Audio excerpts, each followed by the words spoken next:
Look, I'm really proud of this team. This team's come a long ways. These guys have worked hard. There's great togetherness, good leadership on the team. A lot of guys have made significant improvement because they've stayed positive and stayed the course in terms of listening to what the coaches had to say about what they needed to do to improve, and actually have really good relationships with each other on this team. So I was really pleased that the team didn't buy into, you know, the rat poison or whatever you want to call it. I thought this was a little bit of a trap game, and I actually asked the players yesterday in the team meeting to stand up and say what they had to do, each position, each leader at each position. And I told them before the game I trusted that they would go out and do that, and that's exactly what they did. So I trust in these guys that they're going to do the right things, make good choices and decisions, which is going to help them continue to grow and develop as a team, and hopefully finish business throughout, you know, the rest of this season in terms of what we have to do to continue to get better and see if we can create an opportunity for ourselves.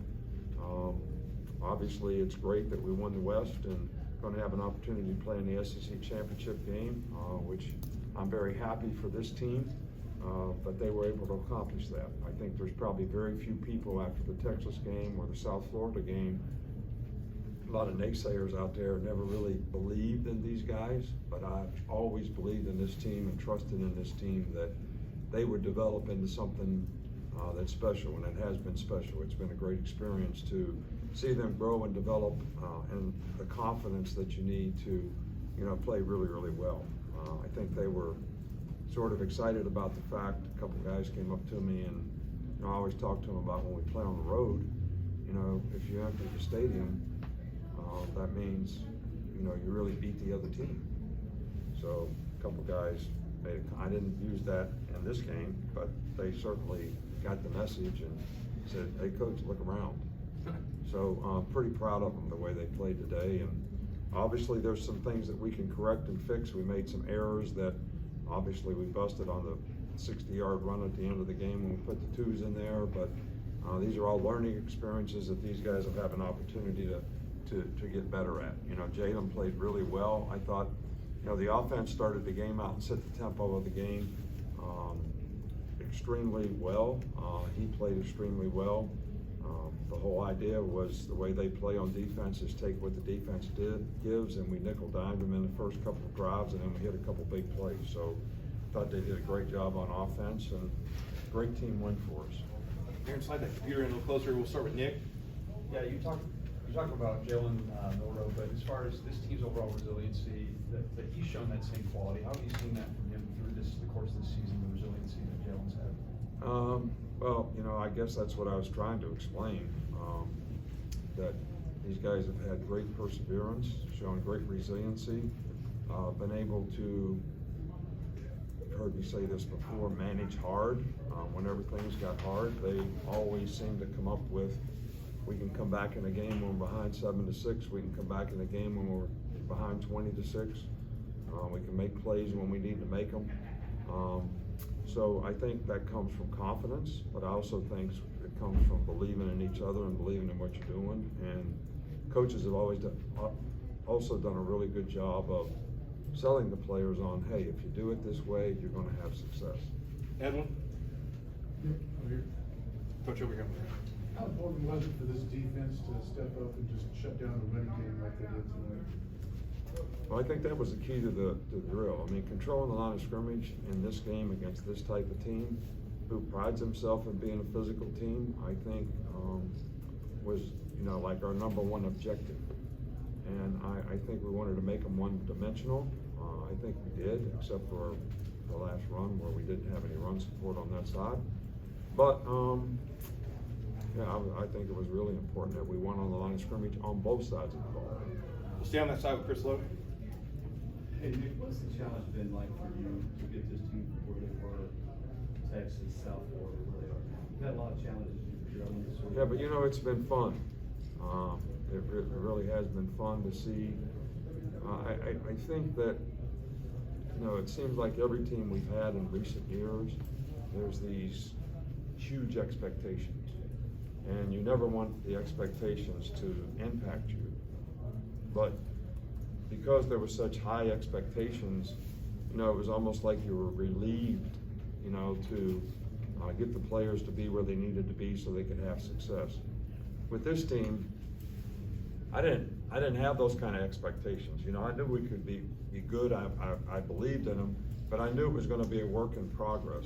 So it was like every day we're just trying to teach lessons that will help them grow and develop, and they've done a great job of that, and it's been fun.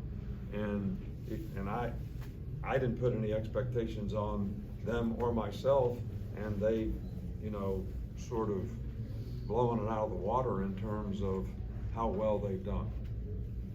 In the back with Mike. Stuck with Kool-Aid after the ball. He had a big return in the third quarter, set the touchdown. Just what was the decision to stay with it? Stay with her? Stay with Kool-Aid. What do you mean, stay with them? What would After you the do loss, is what he said. with them? I mean, I love the guy, he's a good returner. Look, the gunner on that side ran into him when he missed the punt. All right, that's the gunner's responsibility. You know, you can't look up and catch a ball and worry about somebody that's running down the field blocking for you, running into you. So, tried to fair catch the ball. I got every confidence in the world. He's been a good player for us, and I just think the players around him have to do a little bit better job because, you know, when you get these radical punts, I'm gonna call them, you know, you don't get like easy balls to field. You gotta cover a lot of ground to catch it, and that launch point of where he's catching it changes for the people that are blocking for him. So I'm not making excuses for anybody, but you can't blame him for that one, in my opinion. And I think that, you know, he did a great job of sticking it up the middle. We ran mostly middle returns today, so, and it was good to see us get one off to a big play. Right next to him with Nick. What does it say about this team that despite the injuries, you know, guys are coming in and filling their roles well? And then secondly, any update on the guys who weren't able to play today? Yeah, well, you know, we had more guys out today than probably ever before, you know, with Corey Brooks and Jermaine Burton. Jermaine is just sick. I mean, he was so sick, you know, couldn't even make the trip. And hopefully, you know, he'll get better, and that won't be a long-term thing. Jacory's got a shoulder. Zaylen Key, everybody knows, got a thigh injury. It'll be day-to-day again this week. Same thing with Lawson. So we'll just have to, you know, see how it goes. But I was really pleased with the way the guys that filled in today and took their place, and we had to shift guys around in the secondary. But I thought Trez Marshall, who has been hurt himself, did a good job today, and so did Jihad. So those guys got some valuable experience, and that's going to help us down the road, I think, having some diversity in how we can play players. Two more, Tony and then Kate. You've had a lot of success with explosive plays, but you mentioned nickel and diming them on some of those drives. How important was that to show that, you know, it's not just the explosive plays for the offense? Yeah, I think that's important. In fact, you know, there was a couple times when, you know, we threw the ball down the field that if we would have stayed with that, just take what they give you, we probably would have moved the chains. But I thought we did a really good job overall of taking advantage of that. But look, a 5-yard pass is just as good as a 5-yard run. It's 2nd and 5, and you keep things moving. So we did a good job on 3rd down again today. So kept the ball quite a bit. So I think that was a real positive for us. Finish up on the right with Kate. How important do you think the bye week was for Jalen Milroe? The last 2 games out of it, he has 2 touchdowns. 10 touchdowns. Whether it was just getting his legs back under him or maybe developing more Tyrese.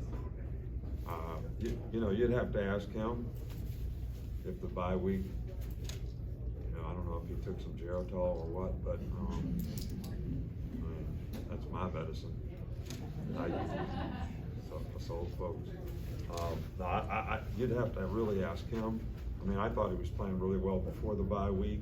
Obviously, you know, the bye week helps a lot of players, you know, sort of recalibrate, self-assess how they're playing, be able to work on some of the things that have been issues or problems for them, which helps them improve. you know, you don't have the pressure of another game plan, you know, during a bye week, so you can kind of focus on what you need to do. So that's probably a good thing for all players. But, you know, I think his confidence is growing, and I think the confidence of the players around him has grown, and our production and performance has sort of mirrored that confidence. All right, Coach, thank you. All right, thank you all, appreciate it.